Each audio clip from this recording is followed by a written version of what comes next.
Can I just say one thing firstly? I love the name Eat Sleep Boxing Repeat. Welcome back to ESBR Boxing's YouTube channel in partnership with sharpbetting.co.uk, your home of betting tips and analysis on boxing and a whole range of other sports. We are here, of course, for boxing reasons, Ra. Ben Whittaker, Liam Cameron rematch happening on Easter Sunday in Birmingham, top of the bill. A lot of controversy, a lot of talk about the first fight, the injury, whether or not Whittaker, wanted a way out, blah, blah, blah, blah. We've talked about it forever and ever.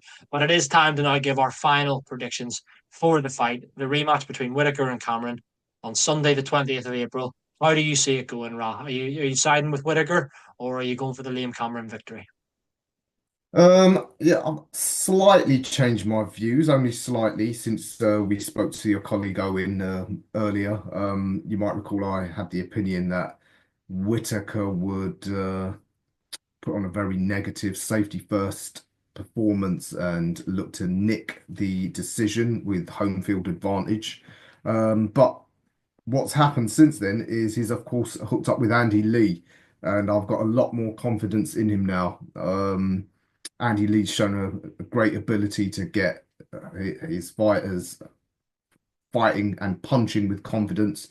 I think he's from the same, obviously the Kronk lineage, if you like, where Whittaker had his best sort of attacking performances when he was working with the Sugar Hill, and of course Andy Lee's, like I said, from that same background. Whether he can do it in one training camp, get his confidence up and get his aggression up, time will tell. But because he's already maybe got a bit of that background already from early on in his career, I'm inclined to think that that could be significant. I still see Liam Cameron giving him a very hard night's work. But whereas before I thought it would be him looking to fiddle his way to a win, I think this time he will, as the fight goes on, land some more punches with spite. Um, and actually, I think it still goes the distance because I don't think Whittaker is a real, genuine puncher. But I think that the punches will be significant enough that he will be a clear winner. Not a dominant winner, but a clear winner. So I am going for a Ben Whittaker points win, but maybe more convincing than I thought initially. Yeah, really interesting, mate. Really interesting. I think I'm glad you mentioned Andy Lee because if you hadn't have mentioned it, I was going to mention it as well. I mean, I think that is a big factor. I think if you just look at Andy Lee's stable, you do kind of look at his, Joseph Parker and Paddy Donovan being the obvious two. You know, Joseph Parker punching with more confidence and spite than ever. Paddy Donovan the same, like a really good boxer in his own right. But we saw, yes, we could talk about the contentious ending of the Lewis Crocker fight, but it looked like he was on route to a fairly one-sided stoppage victory there. Whether or not that will, as you said, whether or not in one training camp, it'll be enough for Whittaker to maybe be able to get Cameron out of the thing. I have said like I'm very fair play to Liam Cameron, and like but I do think he is of a certain level, and that's not a criticism. I just think that Ben Whittaker, yeah, he dragged him into his kind of fight the last time. Whittaker maybe overlooked him, what have you. I don't think that's going to be the case. Andy Lee won't let that happen. But I do think Ben Whittaker is a level above Liam Cameron. I think he wins. I do agree with what you've said in the sense that don't see him stopping Liam Cameron. I think Liam Cameron's tough. Ben Whittaker's not a huge puncher. We could be proved wrong. But I do see him, yeah, winning the fight. Do I see it as a safety first? Probably not safety first, but I don't think he'll still. I don't think he's going to be going out there, risking a lot, so to speak, either.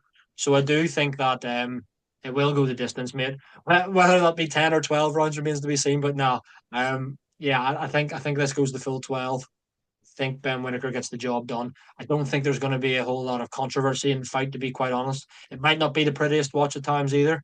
Um, could be a fairly routine victory. I think he will have to answer some questions, Ben Whittaker, but ultimately, if we're going kind of round basis, I see it being fairly wide for Ben Whittaker, a 9-3, maybe an 8-4, something like that. But I do see it being a fairly one sided victory for Ben Whittaker. Then, yeah, let's see what the future holds.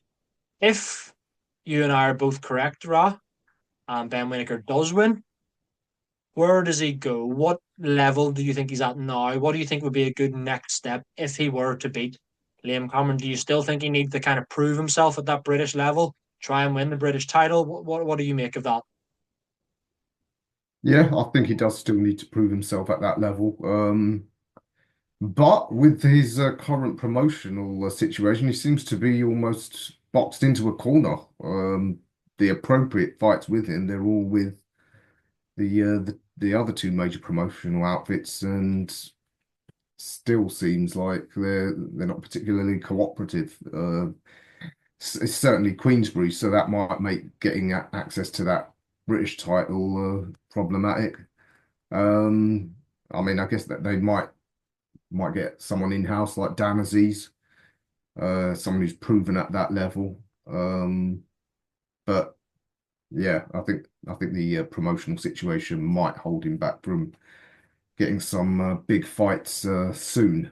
So it could be a case of his career will continue to stall in comparison to where we thought he'd be, having turned over with all that Olympic medal fanfare. Yeah, for sure, for sure. I mean, you mentioned other promoters and other networks and whatever. I do think though that that Aziz one that you've mentioned does make total sense. Not just because they're the same broadcaster, obviously that helps, but I think that I just think that's a good. I think that's a natural next step. If that's a good name, it would be a good fight. At the time when Dan Aziz fought Boatsi, that was a lot of people were calling that a 50-50. A lot of people were backing Dan Aziz to win that. Okay, he maybe hasn't looked great since then.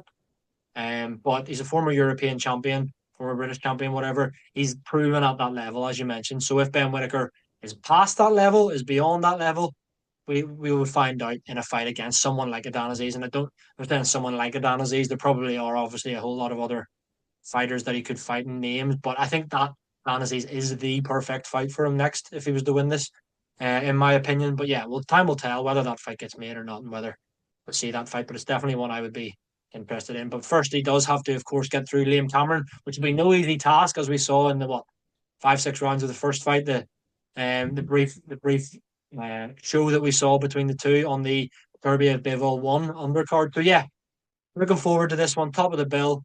Few decent fights on the undercard as well. It'll be action packed in Birmingham on Easter Sunday. A little Sunday boxing session for a treat for us. We don't normally get them, so it is always good when they come around. But yes, guys, let us know in the comments your thoughts. Is Ben Whittaker going to win this one? Will it be comfortable? Could Liam Cameron cause him all sorts of issues again and even maybe get his hand raised? Let us know in the comments. Please like the video. Subscribe to the channel if you're not doing so already. And yeah, all that's left for me to say is Ra. Pleasure as always speaking to you, mate. I'll speak to you again soon.